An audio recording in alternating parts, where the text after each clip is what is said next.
హృదయానికి మెదడుకు సంఘర్షణ కలిగినప్పుడు హృదయాన్ని అనుసరించు. చాలా సందర్భాల్లో మెదడు కంటే హృదయం చూపే మార్మే సరైన గమ్యానికి చేరుస్తుంది. మెదడు లాభనష్టాలను లెక్కిస్తే హృదయం సత్యాన్ని, సంతృప్తిని వెతుకుతుంది. ఈ ఆలోచనను ఇంకాస్త లోతుగా విశ్లేషిస్తే మెదడు లోకానికి భయపడి నిర్ణయాలు తీసుకోవచ్చు, కానీ హృదయం మీ నిజమైన ఇష్టాన్ని ప్రతిబింబిస్తుంది. మెదడుతో తీసుకున్న నిర్ణయం విజయవంతం కావచ్చు, కానీ హృదయంతో తీసుకున్న నిర్ణయం మాత్రమే ప్రశాంతతనిస్తుంది. కష్టకాలంలో మెదడు వెనకడుగు వేయమని చెప్పినా హృదయం ఇచ్చే ధైర్యమే మనల్ని ముందుకు నడిపిస్తుంది. హృదయం మరియు మెదడు మధ్య జరిగే సంఘర్షణ ఇది ప్రతి ఒక్కరికి తెలిసిన, అనుభవించిన విషయమే. మెదడు ఎప్పుడూ తార్కికంగా ఆలోచిస్తుంది. ఏమవుతుంది, ప్రమాదమా, ఇతరులేమనుకుంటారు అని అడుగుతుంది. హృదయం మాత్రం నిశ్శబ్దంగా లేదా బలంగా ఇదే నీకు కావాలి, ఇదే సత్యం, ఇదే జీవితం అని చెప్పుతుంది.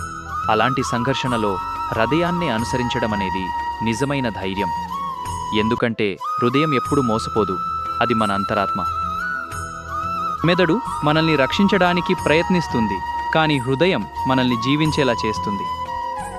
జీవితంలో ఎప్పుడైనా ఇలాంటి క్షణం వచ్చినప్పుడు ఒక్క నిమిషం కళ్ళు మూసి హృదయం ఏమి అంటుందో వినండి. అది మీకు సరైన దారి చూపిస్తుంది.